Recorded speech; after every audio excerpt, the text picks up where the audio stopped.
Tapi Nabi kata akan muncul orang-orang yang bersifat seperti Dajjal. Tapi Nabi tak kata orang bersifat seperti Ya'jud wa Ma'jud. Kenapa? Karena ternyata yang paling mudah, yang paling banyak pengikutnya kelak adalah Ya'jud wa Ma'jud. Dan itu setelah itu turun Nabi Isa alaihissalam. Setelah Isa turun, itu kemudian dibasmi oleh Nabi Isa. Turunlah setelahnya Ya'jud wa Ma'jud. Dan itu dipergulirkan. Dajjal, Nabi Isa diturunkan untuk membasmi itu tadi. Siapa yang dibasmi oleh Nabi Isa? Dajjal. Tidak ada nanti perang setelah Ya'jud wa Ma'jud. Jadi perang terakhir itu nanti bersama Ya'jud wa Ma'jud.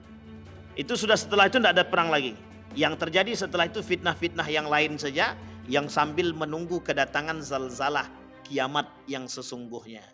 Itulah gempa bumi, gunung meletus, semuanya. Nanti batu berterbangan, semua rumah-rumah yang cantik dan megah yang tinggi-tinggi itu tinggal angan. Orang tak akan berpikir lagi, Pak. Ketika melihat batu berterbangan itu seperti kapas, kata Allah dalam Al-Quran itu. Kalian akan melihat batu-batu berterbangan itu seperti kapas. Padahal itu bukan kapas, tapi itu batu. Maka setelah Ya'jud wa Ma'jud itu tidak ada kerusakan yang bersifat fisik. Atau bahasa lainnya perang. Hanya saja nanti itu tinggal menunggu goncangan-goncangan. Dimatikannya lampu selama 40 hari. Kemudian muncul dukhat. Ada nanti binatang melata yang bisa berbicara. Kemudian banyak. Dan ketika itu muncul api yang kemudian muncul daripada Yaman, sungai yang kemudian sudah mengering, itu tanda kedekatan hari kiamat. Bahkan ketika itu terjadi, kata Nabi, ketika kalian melihat tanda itu berarti tandanya kiamat sudah dekat, maka bersiaplah.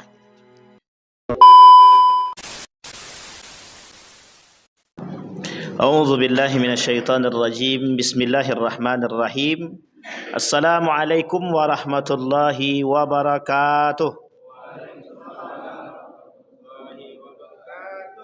Alhamdulillahi rabbil alamin. Alhamdulillahilladzi an'ama bi ni'matil iman wal islam bihima tatimmus salihat. Ashhadu an la ilaha illallah wahdahu la syarika lah wa ashhadu anna Muhammadan abduhu wa rasuluh la nabiyya ba'd. Allahumma salli wa sallim wa barik ala hadzal nabiyil karim. Allahumma salli ala Muhammad wa ala ali Muhammad fil alamin innaka Hamidum Majid. Ya ayuhan nasu taqu rabbakum alladhi khalaqakum min nafsin wahidah wa khalaqa minha zawjaha wa batha minhuma rijalan katsiran wa nisaa wattaqullaha alladhi tasaaluna bihi wal arham innallaha kana 'alaikum raqiba. Puji syukur kehadirat Allah atas limpahan rahmat dengan mengucapkan alhamdulillahi rabbil alamin. Berselawat kepada Nabi dengan mengucapkan Allahumma salli ala Muhammad wa ala ali Muhammad fil alamin innaka Hamidum Majid. Baik Bapak Ibu sekalian yang berbahagia, mudah-mudahan di maghrib ini Bapak Ibu senantiasa di dalam lindungan Allah. Semoga selalu mendapatkan keberkahan, kekuatan, kesehatan, rezeki yang melimpah, keistiqamahan dalam beribadah. Amin ya rabbal alamin. Allah anugerahkan keluarga yang sakinah, mawaddah warahmah. Kemudian Allah jadikan anak-anak yang saleh dan salihah. Semoga kelak anak-anak yang saleh dan salihah yang bisa mengantarkan kita, yang mengajak kita ke dalam surganya Allah. Amin ya rabbal alamin. Baik Bapak Ibu sekalian yang berbahagia, di maghrib ini judul kita adalah Ya'jud wa Ma'jud. Ya'jud dan Ma'jud ini adalah salah satu di antara 10 tanda besar datangnya hari kiamat. Berarti kalau kita dah kaji Ya'jud Ma'jud bentar lagi kiamat Pak Ustaz. Ya enggak mesti juga. Karena Ya'jud dan Ma'jud 10 tanda kiamat besar ini dia ada urutan. Urutan dia dari pertama sampai ke 10. Mulai dari Dajjal, Isa, Ya'jud wa Ma'jud, Dukhan, kemudian binatang dabah, binatang melata, keluarnya api dan lain sebagainya. Sampai nanti zalzalah. Kemudian ada beberapa daerah yang masuk dalam perkataan baginda Nabi Muhammad sallallahu alaihi wasallam yang akan dihancurkan dengan zalzalah tadi. Sampai kelak Bapak Ibu sekalian yang berbahagia, dalam pandangan para ulama setelah daripada Ya'juj wa Ma'juj tadi itu tidak ada perperangan lagi. Yang terjadi setelah Ya'juj wa Ma'juj itu adalah perkara-perkara yang lain, kemudian pembinasaan terhadap orang-orang yang kafir dan munafik.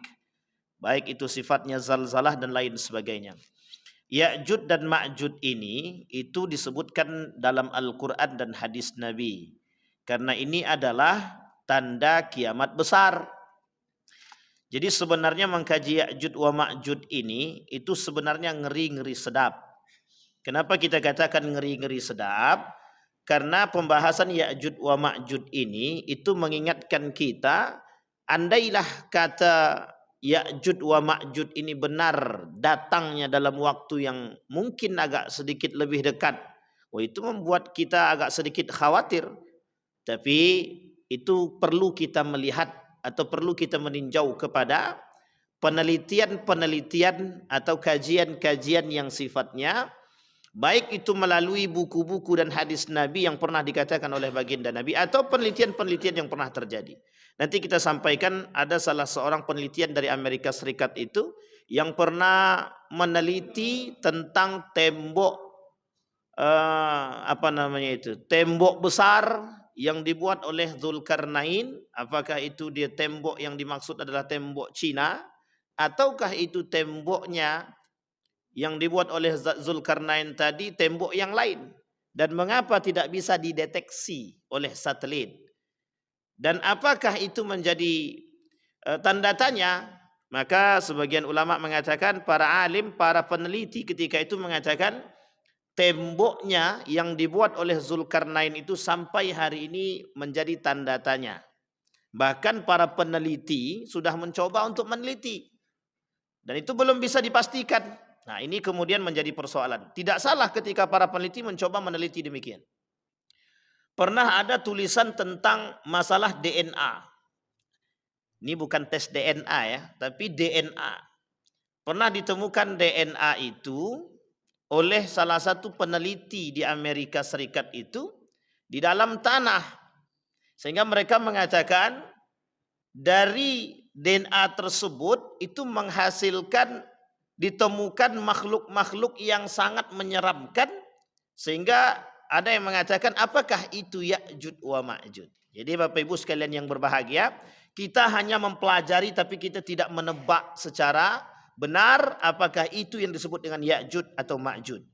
Baik Bapak Ibu sekalian yang berbahagia, setidaknya kita akan coba sedikit mengulang tentang Ya'juj wa Ma'juj. Yang pertama, apa sih sebenarnya Ya'juj wa Ma'juj itu? Ya'juj dan Ma'juj itu adalah dua suku yang oleh para ilmuwan, oleh Nabi disebutkan dalam riwayatnya, oleh para ulama mentafsirkan Al-Quran tersebut, para ulama mufassirin, para ulama hadis menjelaskan hal tersebut. Mereka mengatakan Ya'juj wa Ma'juj itu dua kubu yang berasal dari siapa Bapak Ibu? Yafis. Yafis itu dari, bukan Pak Yafis itu. Yafis itu dari anak Nabi Nuh alaihi salam. Ditarik sampai ke atas dari ibunda, siapa namanya istri daripada Nabi Adam? Hawa. Sehingga ulama berpendapat, hampir mayoritas jumhur ulama berpendapat bahwa dua kubu Ya'juj wa Ma'juj ini berasal daripada keturunan Yafis bin Nuh, tarik ke atas sampai ke Adam alaihi salam. Maka ditarik garis benang merahnya bahwa berasal daripada keturunan Nabi Adam alaihissalam. Tetapi yang perlu kita pahami, bagaimana prosesi kok bisa menjadi dari keturunan Adam? Ini yang kemudian menjadi persoalan.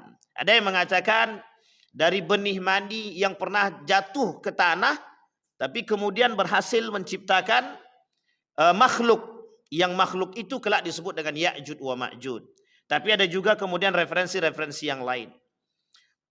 Salah satu kerajaan yang paling sadis ketika itu dalam runtuhnya Daulah Abbasiyah itu adalah kerajaan Mongol. Kerajaan Mongol adalah kerajaan yang terkenal dengan kesadisannya.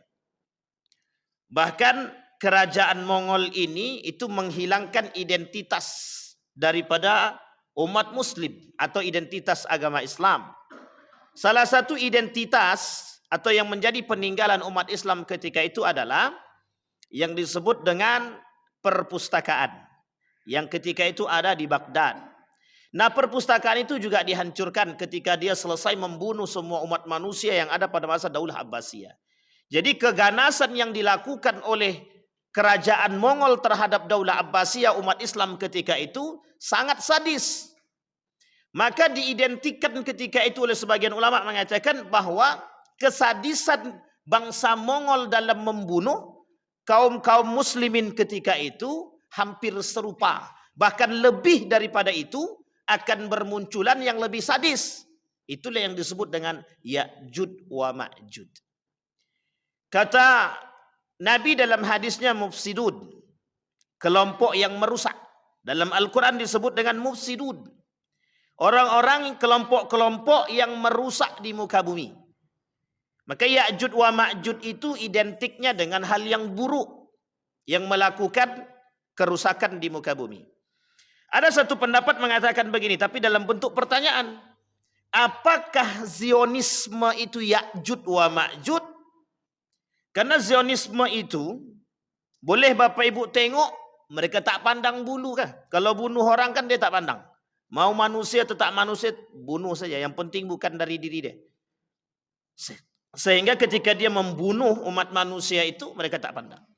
Tapi apakah benar Ya'jud wa Ma'jud itu? Ini prediksi yang belum tentu benar dan belum tentu juga salah. Tapi kemudian dibantah oleh para ulama. Betulkah Zionisme yang sekarang ini adalah Ya'jud wa Ma'jud? Yang disebutkan di dalam hadis Nabi dan Al-Quran sebagai bentuk mufsidin, perusak di muka bumi ini. Karena mereka melakukan kerusakan itu terstruktur. Bahkan ada yang mengatakan apakah Zionisme itu Dajjal, kata dia. Wah, ini dia Dajjal sama Ya'jud wa Ma'jud itu sama-sama merusak.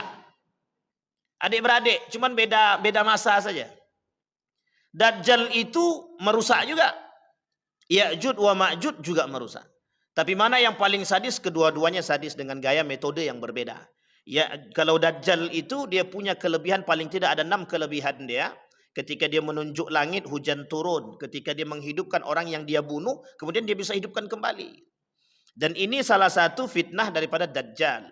Dan banyak fitnah Dajjal itulah kelak yang mendatangkan orang-orang yang dari kampung dan mengakui kehebatan daripada Dajjal. Sehingga kerusakan yang dilakukan oleh Dajjal itu lebih kepada aspek akidah. Orang yakin pada Dajjal. Tapi Ya'jud wa Ma'jud tidak begitu. Ya'jud wa Ma'jud itu bukan seperti itu. Tapi bagaimana Ya'jud dan Ma'jud tersebut? Ya'jud dan Ma'jud itu mereka membunuh manusia itu layaknya mereka memandang bahwa manusia itu lebih daripada binatang. Jadi membunuh manusia itu tidak berpandang, tidak pakai nurani. Karena sebagian mengatakan itu Ya'jud wa Ma'jud bukan bagian daripada manusia. Tapi sebagian lagi yang lain mengatakan bahwa Ya'jud wa Ma'jud itu adalah bagian daripada manusia. Baik. Sebelum kita bahas Ya'jud wa Ma'jud, kita harus lihat dulu di dalam surat Al-Kahfi ayat 92 sampai 97. Bahkan di dalam surat Al-Kahfi juga ada dalam ayat 83. Itu sampai selanjutnya. Ada perkataan di situ disebutkan oleh Allah, Ya Dzal Qarnain. Di situ namanya disebutkan Dzulqarnain.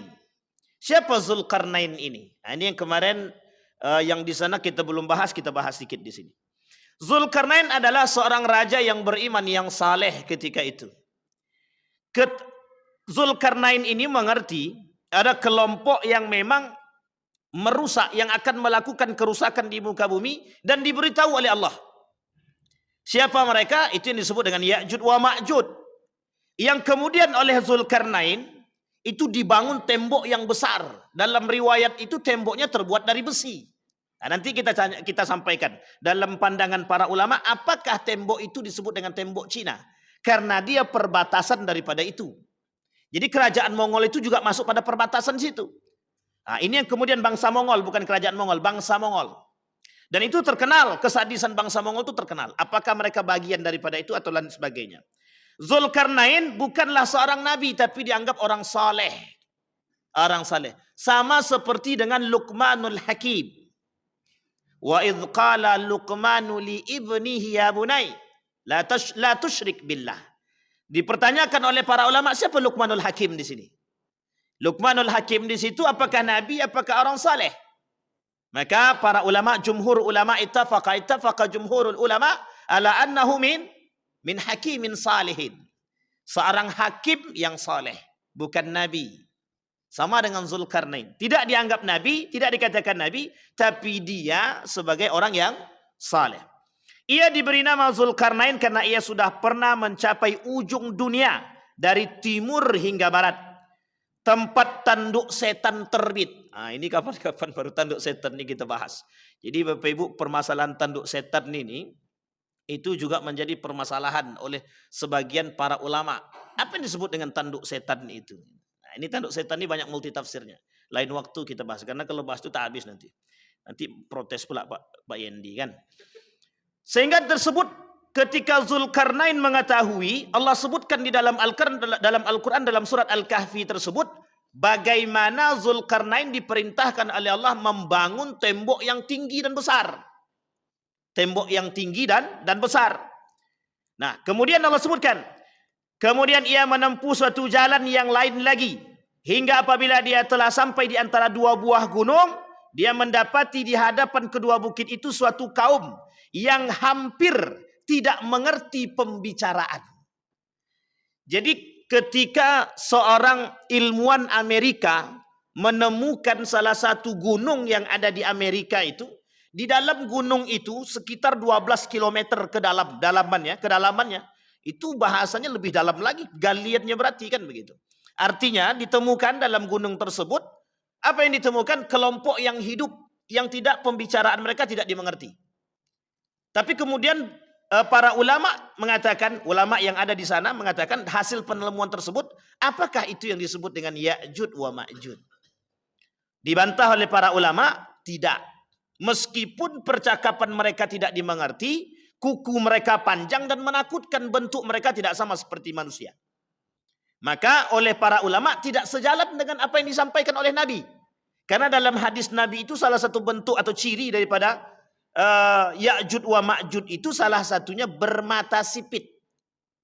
Nah, ini kalau diterjemahkan luas agak melebar juga bermasalah juga itu. Itu kalau sempat diterjemahkan lebih luas. Berarti kalau ada orang mata sipit, wah itu Ya'jud itu.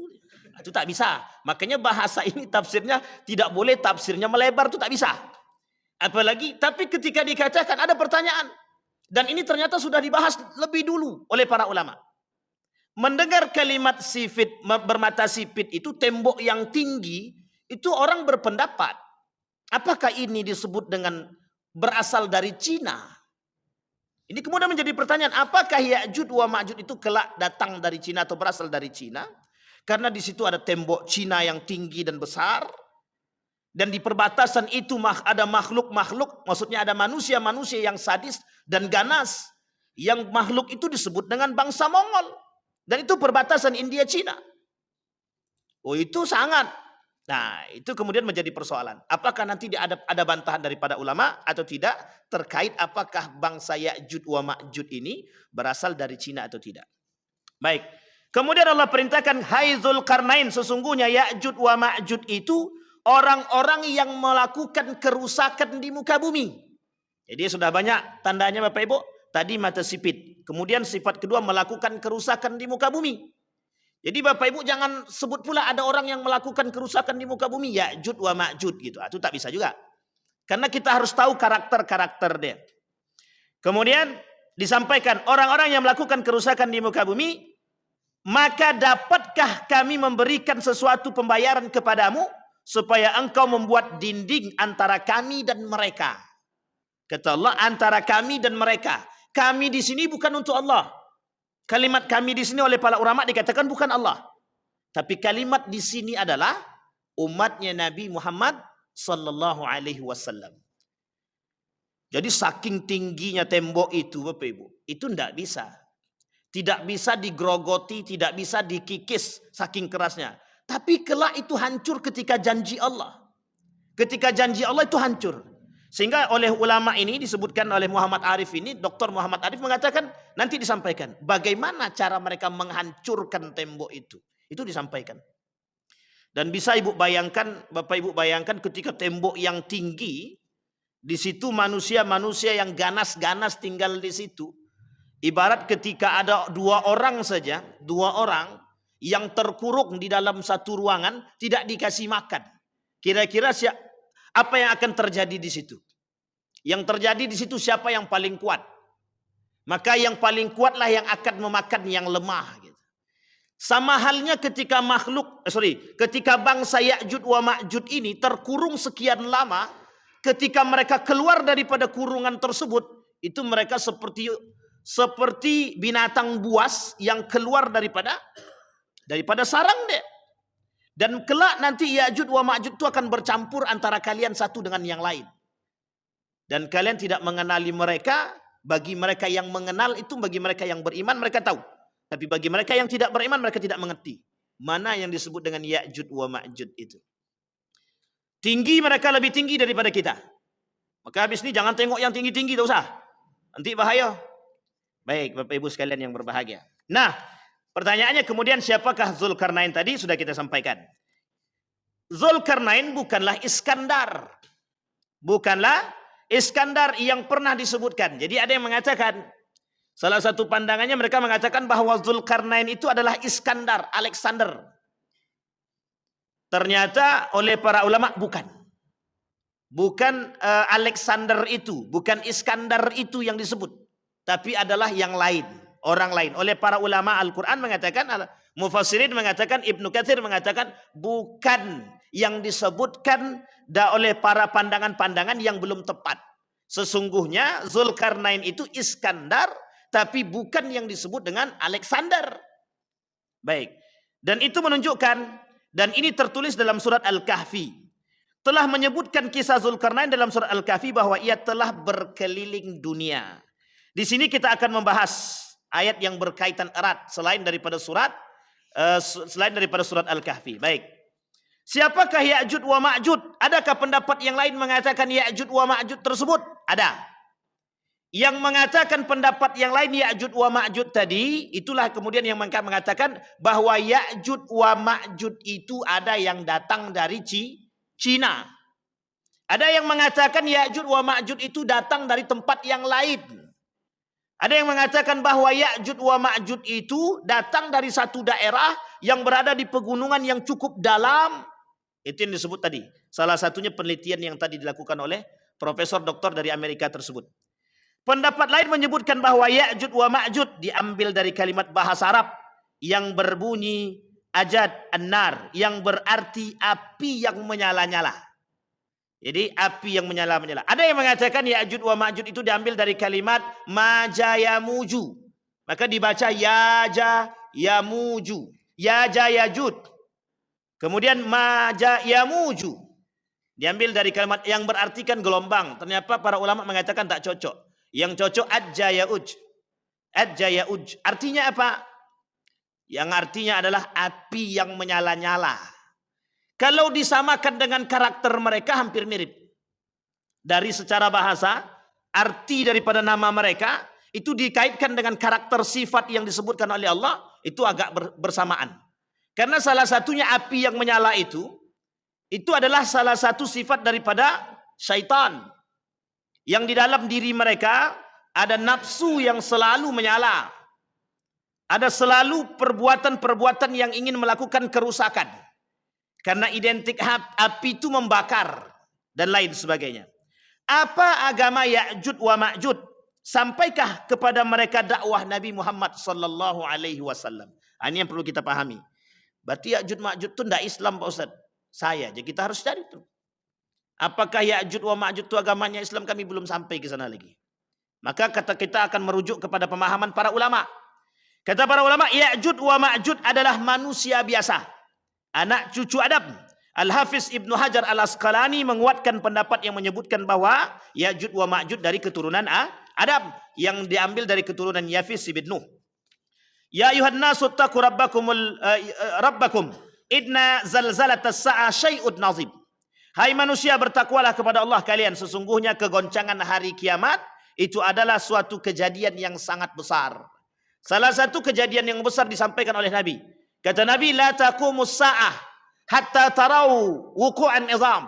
Kata Nabi, tidak akan terjadi hari kiamat sampai kalian akan melihat kejadian-kejadian yang besar. Nah, salah satu kejadian-kejadian yang besar itu yang disampaikan oleh Nabi dalam hadisnya adalah munculnya Ya'jud wa Ma'jud yang tak pernah kita bayangkan. Jadi Bapak Ibu, tak bisa dibayangkan. Kalau kita dapatnya hadis Nabi, kita hanya bisa membayangkan dengan, oh betapa sadisnya gitu. Tapi ketika kita melihatnya secara langsung, oh itu kemudian hanya orang-orang yang kafir dan munafik yang bisa melihat Ya'jud wa Ma'jud itu secara zahir. Kenapa demikian? Karena mereka bercampur. Nah, orang-orang yang beriman yang mengetahui keberadaan Ya'jud wa Ma'jud, mereka akan mencari keselamatan. Nanti akan kita sampaikan bagaimana caranya selamat daripada Ya'jud wa Ma'jud. Tapi kita berdoa kepada Allah. Apa doa kita kepada Allah? Semoga kita tidak bertemu dengan Ya'jud wa Ma'jud. Jangan sampai ketemu. Kalau sempat kita ketemu, berarti kedekatan hari kiamat itu semakin dekat sekali. Dia nomor 3. Berarti tinggal berapa lagi? Tinggal 7 lagi. Tinggal 7 lagi. Kalau sempat 7 itu dan disampaikan oleh para nabi, oleh para ulama, kedekatan antara satu dengan yang lain itu sangat dekat.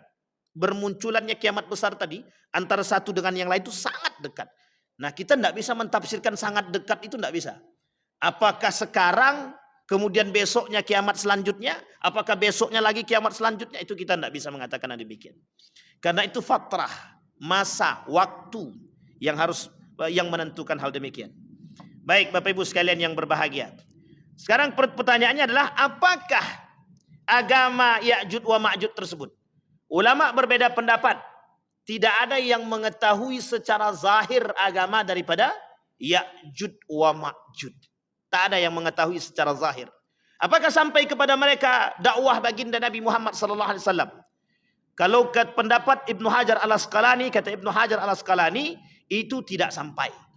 Kata Ibnu Katsir, justru Ibnu Katsir mengatakan tidak jelas apakah mereka mendengarkan dakwah atau tidak. Karena tembok yang tinggi tadi sebagai penghalang, kata dia, yang tidak bisa pernah sampai ke sana. Nah, ini yang menjadi masalah. Maka tidak ada orang yang merobohkan tembok selain daripada mereka sendiri. Dan itu ketika janji Allah yang Allah sebutkan di dalam Al-Quran itu. Baik, Bapak Ibu sekalian yang berbahagia. Kemudian dikatakan dalam hadis yang lain, ketika para sahabat sudah berkumpul mengelilingi baginda Nabi Muhammad SAW, kemudian Nabi bersabda, tahukah kalian hari apakah itu? Itu adalah hari di mana Allah Ta'ala memanggil Adam dan berfirman, wahai Adam, kirimkanlah satu rombongan ke neraka. Wahai Adam, kirimlah satu rombongan ke neraka. Kelak ada orang yang masuk ke dalam neraka itu bersamaan. Allah sebut di dalam Al-Quran, wasiqal ladzina kafaru ila jahannama zumara. Kelak akan masuk orang-orang kafir itu, orang-orang yang melakukan kerusakan di muka bumi, itu masuk ke dalam neraka jahannam itu zumara, bersama-sama. Tapi kalimat itu digandeng. Wasiqal ladzina taqaw rabbahum ilal jannati zumara. Kelak orang yang beriman dan bertakwa, kata Allah, masuk juga ke dalam surga itu berombong-rombong, bersama-sama. Jadi Bapak Ibu sekalian yang berbahagia, kuatkan soft, kuatkan iman. Persatuan kita penting. Kelak di akhirat kalau kita tidak ketemu dengan, misalkan saya tak ketemu dengan Bang Jidin, ya Allah, aku bersaksi Bang Jidin ini orang baik, orang soleh. Nah, itu bisa Bu. Kita punya syafaat buat sahabat kita. Maka dalam hadis Nabi disebut itu falyukhallil. Carilah sahabat yang baik yang mengantarkan kita kepada agama yang baik. Itu penting. Makanya kawan-kawan yang soleh itu penting. Jangan dicaci dan dimaki.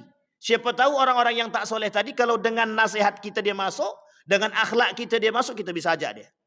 Ya Allah, aku bersaksi bahwa beliau orang baik. Ah, ini misal.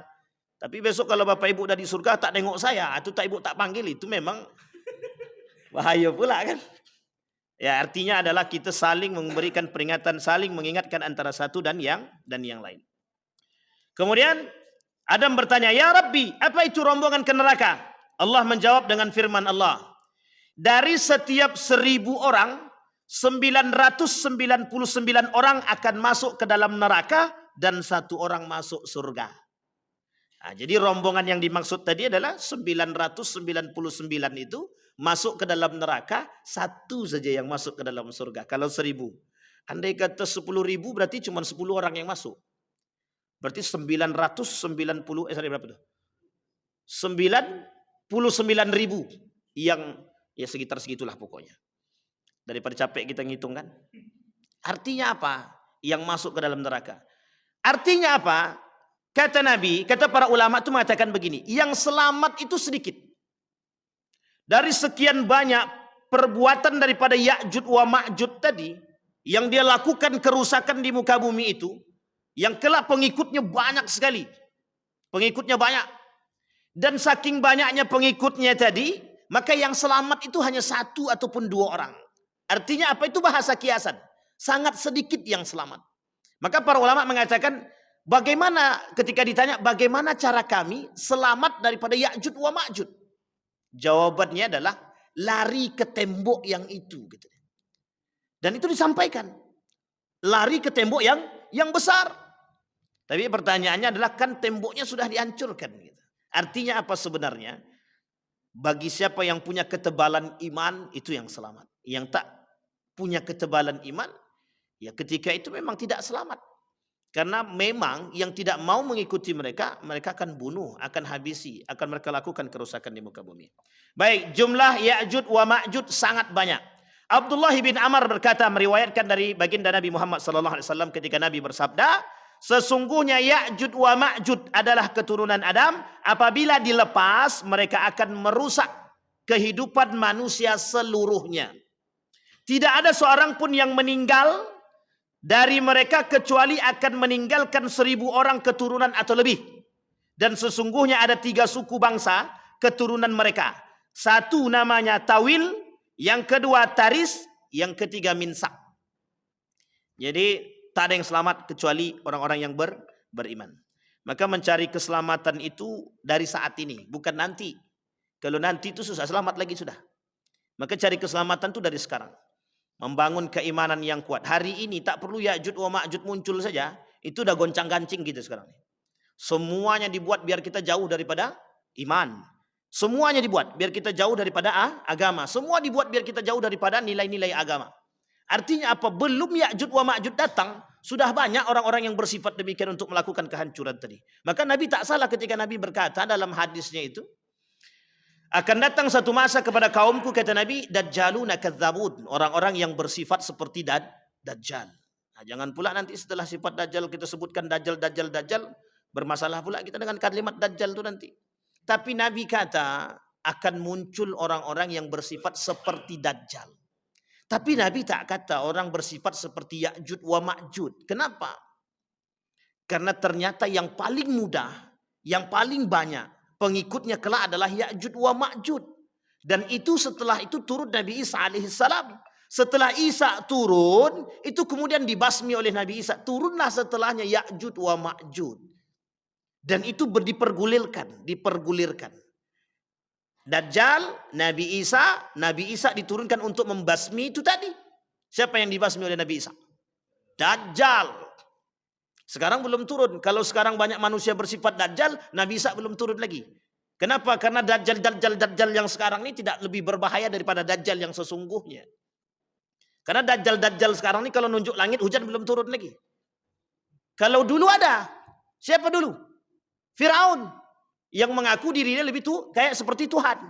Apa kata dia? Dia diperintahkan kepada ajudan dia itu, bangunkan aku bangunan yang tinggi sampai ke langit. Biar aku pengen tahu Rabbi Musa itu yang mana. Tuhannya Musa, ilah Musa itu yang mana. Gitu deh. Nah, coba saking sombongnya Firaun waktu itu. Sampai dia katakan dia datangkan 2 orang, aku bisa menghidupkan dan mematikan. Yang satunya dibunuh, itu mematikan. Yang satunya dibiarkan hidup, itu menghidupkan. Tapi sebenarnya bukan begitu. Nah, Dajjal kelak bukan begitu. Dajjal itu bukan seperti itu. Yang dibunuh dia, itu yang dihidupkan kembali. Jadi sangat berbahaya. Itu baru fitnah Dajjal. Maka setelah fitnah Dajjal itu muncul, dan itu merusak akidah umat manusia. Akidah. Yang dirusak itu akidah. Kepercayaan orang terhadap Dajjal itu tinggi. Bahkan orang yang tidak memiliki iman yang tebal, yang kuat, itu bisa percaya. Maka bahasa para ulama itu ketika Dajjal menginjakkan kaki saja di salah satu kota besar, Dajjal menginjakkan kaki dia di kota besar, itu ulama orang-orang yang ada di desa itu datang untuk bertemu dengan Dajjal. Untuk melihat kehebatan Dajjal itu. Sehingga banyak yang beriman kepada Dajjal bukan kepada Allah. Maka kemudian turun Nabi Musa untuk memberantas akidah-akidah yang rusak itu tadi. Yang rusak bukan apa? Bukan manusia yang bersifat fisik, membunuh bukan. Tapi mereka merusak dari segi akidah, keyakinan. Kita ambil contoh. Dulu ada orang yang bisa mengeluarkan duit dari baju. Itu saja sudah banyak yang percaya. Makanya saya bilang itu bukan Dajjal, mungkin adik-beradik daripada Dajjal mungkin. Tapi bisa mereka mengeluarkan, dan itu yang percaya banyak, termasuk ada orang-orang yang bergelar profesor bisa percaya. Artinya apa? Dajjal jauh lebih hebat daripada itu. Sehingga kepercayaan orang itu bisa banyak yang percaya, beriman, sehingga roboh akidah mereka, rusak iman mereka. Nah, Ya'jud wa Ma'jud dia bukan pada aspek tersebut, tapi bagaimana orang yang tidak mau mengikut maka akan dibunuh, akan dihabisi. Sehingga kezaliman itu, kezaliman yang kerusakan yang dilakukan itu menyebabkan banyak pengikutnya. Kenapa? Takut. Sehingga yang selamat adalah yang beriman tadi, yang tahu. Kenapa? Karena mereka kelak Ya'jud wa Ma'jud itu bercampur. Dia manusia biasa, hanya saja perbedaannya disampaikan ciri-ciri dia. Mukanya lebar. Kemudian orangnya tinggi. Tutur bahasanya tidak terlalu mudah untuk dipahami. Ini salah satu sifat daripada Ya'jud wa Ma'jud. Tapi jangan pula cari mana orang muka lebarnya. Anda, itu lain cerita kalau itu. Baik Bapak Ibu sekalian yang berbahagia. Ciri-ciri dan fisik Ya'jud wa Ma'jud sudah kita sampaikan. Tapi kita coba sampaikan dari hadis baginda Nabi Muhammad SAW. Sesungguhnya kalian akan terus berperang hingga Ya'jud wa Ma'jud datang. Nah, ini oleh para ulama dikatakan begini Bapak Ibu. Tidak ada nanti perang setelah Ya'jud wa Ma'jud. Jadi perang terakhir itu nanti bersama Ya'jud wa Ma'jud. Itu sudah setelah itu tidak ada perang lagi. Yang terjadi setelah itu fitnah-fitnah yang lain saja. Yang sambil menunggu kedatangan zalzalah kiamat yang sesungguhnya. Itulah gempa bumi, gunung meletus, semuanya. Nanti batu berterbangan.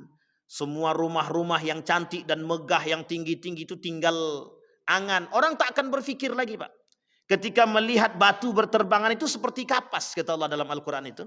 Kalian akan melihat batu-batu berterbangan itu seperti kapas. Padahal itu bukan kapas, tapi itu batu. Maka setelah Ya'jud wa Ma'jud itu tidak ada kerusakan yang bersifat fisik. Atau bahasa lainnya perang. Hanya saja nanti itu tinggal menunggu goncangan-goncangan. Dimatikannya lampu selama 40 hari. Kemudian muncul dukhan. Ada nanti binatang melata yang bisa berbicara. Kemudian banyak. Dan ketika itu muncul, api yang kemudian muncul daripada Yaman. Sungai yang kemudian sudah mengering. Itu tanda. Tanda kedekatan hari kiamat. Bahkan ketika itu terjadi kata Nabi. Ketika kalian melihat tanda itu, berarti tandanya kiamat sudah dekat. Maka bersiaplah. Sebenarnya tidak perlu menunggu kiamat besar itu datang. Kalau kita berakal, beriman harusnya. Dengan tanda-tanda kiamat yang kecil itu seperti fitnah, huru hara, atau prahara akhir zaman, atau fitnah akhir zaman. Yang saat ini sudah bermunculan di hadapan kita, itu sebenarnya harus bisa menjadi pelajaran bagi kita. Agar kita bisa betul-betul beriman. Karena kelak kata Allah yang ingin dilihat oleh Allah itu mana yang benar-benar beriman dan mana yang pura-pura beriman. Karena kelak isi manusia di akhir zaman itu orang kafir dan munafik. Yang munafik ini siapa? Yang pura-pura beriman. Yang pura-pura beriman. Baik Bapak Ibu sekalian yang berbahagia. Warna rambut mereka hitam kemerah-merahan. Wajah mereka diperumpamakan oleh Nabi dengan perisai cembung yang tebal karena bentuknya yang bulat dan padat berlemak. Nah, bisa dibayangkan Bapak Ibu? Bisa bayangkan? Menengok orang-orang agak gemuk sikit. Tapi jangan dibayangkan betul. Bahaya pula itu nanti. Mereka nanti akan keluar. Dan turun dari seluruh tempat yang tinggi. Lalu menyebar ke seluruh penjuru dunia. Dengan sangat cepat. Oleh ulama, oleh sebagian pandangan mengatakan begini. Bisa jadi, ini bisa jadi kata mereka. Ini tapi bahasa hanya sekedar bahasa apa namanya? Bahasa cocokologi, tapi sebenarnya tidak tepat juga. Ketika Bapak Ibu melihat hari ini ada beberapa bangsa, beberapa negara yang ciri khas mereka itu mereka bisa berada di mana-mana. Bisa berada di mana-mana. Dan mereka bisa menguasai perekonomian di mana-mana. Sekarang Bapak Ibu, bangsa apa yang bisa menguasai perekonomian di mana-mana? Cuman itu. Ada yang lain? Tidak ada. Oh, ada satu lagi. Padang. Itu nasi Padang di mana-mana banyak. Oh, serius Bapak Ibu? Saya mengatakan benar. Di Turki itu ada nasi Padang. Tapi ini karakter dagang ya, karakter dagang. Tetapi bangsa Cina itu mereka diwajibkan. Anak-anak muda itu wajib dagang. Bahkan perbankan, Bank Sentral Cina itu memberikan bantuan dana 0,0 sekian persen. Kalau saya tak salah 0,02%. Saking rendahnya bunga, itu diberikan pinjaman kepada anak-anak yang ingin berwirausaha. Karena apa? Karena mereka wajib berdagang dan mereka bisa menguasai pasar. Ketika terjadi antara Cina, ketika terjadi ketegangan antara Cina dan Amerika, itu Amerika menantang Cina begini. Pokoknya diangkat pajak itu mereka angkat setinggi mungkin. Apa kata Cina? Silahkan angkat, tidak ada masalah. Sehingga bangsa Cina ketika itu tidak memasukkan yang besar-besar seperti mobil dan lain sebagainya, tidak. Tapi yang kecil-kecil. Bapak Ibu boleh tengok hari ini, itu produk-produk yang kecil-kecil itu rata-rata dari Cina. Boleh tengok. Tidak usah jauh-jauh. Kalau ke Indonesia Bapak Ibu kan sudah paham. Tusuk gigi aja yang sangat kecil itu datang dari Cina itu. Bambunya dari Kalimantan. Cuman barang itu dibawa ke Cina, sampai di Cina dibuatnya kayak tusuk gigi. Sampai ke sini harganya lebih, padahal kita bisa buat tusuk gigi sendiri. Dan itu banyak di Mekah. Bapak Ibu datang ke Mekah, masuk ke semua toko, carilah made in Makkah. Nggak ada tuh Pak. Sangat kecil sekali Bapak menemukan made in Makkah atau made in Amerika, made in Australia, jarang. Made in China. Itu rata-rata. Panci kuning, tahu panci kuning? Bukan panci apa namanya? Cerek itu, cerek emas itu. Itu datang dari mana? Nah, mereka akan menguasai itu. Kata dia. Maka ada yang di situ orang mengatakan apakah Ya'juj wa Ma'juj itu adalah bangsa Cina. Maka itu alasannya. Bukan hanya karena mata sipit penguasaan mereka terhadap dunia. Bahkan mereka bisa menguasai dunia itu dalam waktu yang sangat cepat. Ketika Amerika menjadi negara adik kuasa itu, Cina itu masih biasa saja. Hari ini orang melihat yang paling berkuasa itu bukan Amerika, tapi Cina. Kenapa demikian? Karena Cina bisa merusak segala hal, termasuk merusak pasar. Dan itu yang tidak dimiliki oleh negara manapun. Bayangkan Cina bisa masuk dalam semua tempat. Nah, makanya orang berpendapat, ada yang mengatakan apakah bangsa Ya'juj wa Ma'juj itu berasal dari bangsa Cina. Maka oleh para ulama mengatakan tidak, kata para ulama. Bukan. Ya'juj wa Ma'juj itu bukan datang dari Cina. Hanya saja ciri khas yang disampaikan itu bermiripan. Dan dianggap apakah tembok Cina itu adalah tembok yang dimaksud oleh yang dibuat oleh Zulkarnain dulu? Bukan. Bukan. Karena apa? Oleh para ilmuwan itu mengatakan tembok yang dibuat oleh Zulkarnain itu dalam bahasa hadisnya itu dibuat dari besi. Sementara tembok Cina itu tumpukan batu. Batu bata. Kalau bahasa kita hari ini. Artinya apa? Terdapat perbedaan. Dan memang dataran tingginya sama. Dianggap sebagai dataran tinggi. Dan di antara tembok itu memang ada bangsa. Dan kelompok yang dianggap memang ganas. Yang dulu pernah disebut sebagai bangsa Mongol. Yang pernah menaklukkan Abbasiyah. Yang memang pembunuhannya sadis. Nah ini kemudian terjadi. Maka para ulama, tidak ada satupun para ulama yang mengatakan secara detail siapa sebenarnya, dari bangsa mana sebenarnya Ya'juj dan Ma'juj tersebut. Tapi yang penting kita pahami adalah ciri dan fisik dia tadi. Mukanya lebar, kemudian berbicaranya tidak terlalu fasih, dia tidak terlalu fasih berbicara. Bagaimana Ya'juj dan Ma'juj menjebol dinding penghalang? Kata Allah, kelak mereka tidak akan bisa menghancurkan tembok tersebut sampai pada masanya atau waktunya. Ya'juj dan Ma'juj adalah dua suku bangsa yang selalu membuat kerusakan di muka bumi, sehingga Zulkarnain membangun dinding yang menghalangi mereka. selama berada di balik dinding penghalang ini, mereka menjalani kehidupan mereka sendiri. Makan, minum, beraktivitas. Mereka pun terus berusaha berusaha sekeras tenaga. Bagaimana cara mereka meruntuhkan dinding-dinding tadi yang terbuat dari besi tadi. Mereka terus menggali dan melubanginya sedikit demi sedikit. Abu Hurairah mengatakan dalam riwayatnya mengenai hal demikian, mereka menggali terus setiap hari. Sampai apabila mereka hampir berhasil membuat lubang di dinding penghalang itu, pimpinan mereka berkata, pulanglah dulu. Besok kalian akan bisa menjebolnya kembali. Namun Allah selalu mengatakan, namun Allah selalu mengembalikan mereka dinding-dinding penghalang tersebut sampai nanti tiba waktunya Allah berkehendak untuk melepaskan mereka keluar. Artinya sebenarnya apa? Kelak akan ada kerja keras yang dilakukan mereka itu kelak berhasil, akan mereka robohkan.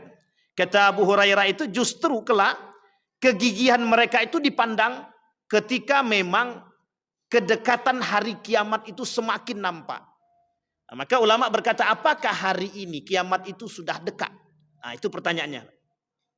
Dijawab oleh para ulama, tidak ada satupun yang bisa mencoba mengatakan bahwa kiamat itu sangat dekat ataupun sudah dekat. Kenapa demikian? Karena masih banyak tanda-tanda kiamat besar yang belum nampak. Tetapi ketika berkata demikian melihat fitnah tersebut, ada ulama lain yang mengatakan, paling tidak kita hari ini sudah berdekatan atau di ambang pintu kiamat. Sampai di sini paham bahasanya Bapak Ibu ya. Ada yang mengatakan kita belum sampai pada kiamat, masih lama, masih butuh waktu yang panjang.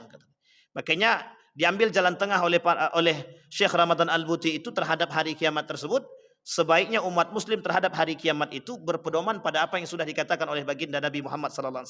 Yakin bahwa kiamat itu datang, tapi tak mengatakan bahwa kiamat itu sudah datang. Yakin bahwa kiamat itu dah datang. Inna sa'atun la raiba fih. Mesti datang. Tapi kedatangannya tidak pernah ada yang tahu kapan waktunya dengan tepat.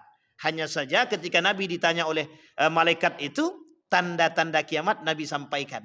Seperti apa yang kita pelajari di malam hari ini Bapak Ibu. Baik, dalil tentang Ya'juj wa Ma'juj sudah kita sampaikan. Sekarang pertanyaannya, bagaimana umat mukmin ketika itu selamat daripada Ya'juj wa Ma'juj? Yang pertama kata para ulama, orang-orang yang selamat daripada Ya'juj wa Ma'juj, orang-orang yang memiliki ketebalan iman.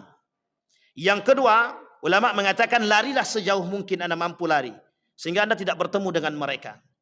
Tapi ini Bapak Ibu sekalian yang berbahagia, karena saking banyaknya jumlah Ya'juj wa Ma'juj tadi, saking banyaknya dan mereka tersebar di seluruh dunia. Bahkan jumlah mereka itu berbanding. Seperti apa? 1000 bandingnya 1. Artinya apa? Jumlah mereka, orang-orang yang benar-benar selamat itu adalah orang yang benar-benar dalam naungan Allah Subhanahu wa ta'ala. Bapak Ibu sekalian yang berbahagia, tetapi ending kalimat ini Bapak Ibu, kita tak boleh cocokologi. Nampak orang bersifat kayak melakukan kerusakan di muka bumi, kita katakan dia Ya'juj, itu tidak boleh. Seperti yang tadi di awal, apakah Zionis itu adalah Ya'juj wa Ma'juj?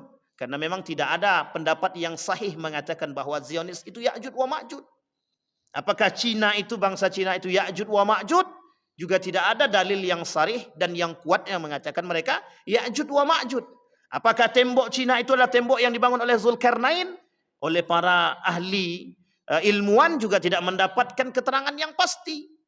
Artinya apa? Artinya kita umat muslim disuruh bersiap. Dengan apa? Dengan keimanan yang betul-betul iman. Bukan hanya sekedar. Kalau orang tahu Ya'juj, misal mohon maaf, tahu mereka, oh bangsa Cina itu Ya'juj wa Ma'juj, mesti kita bersiap.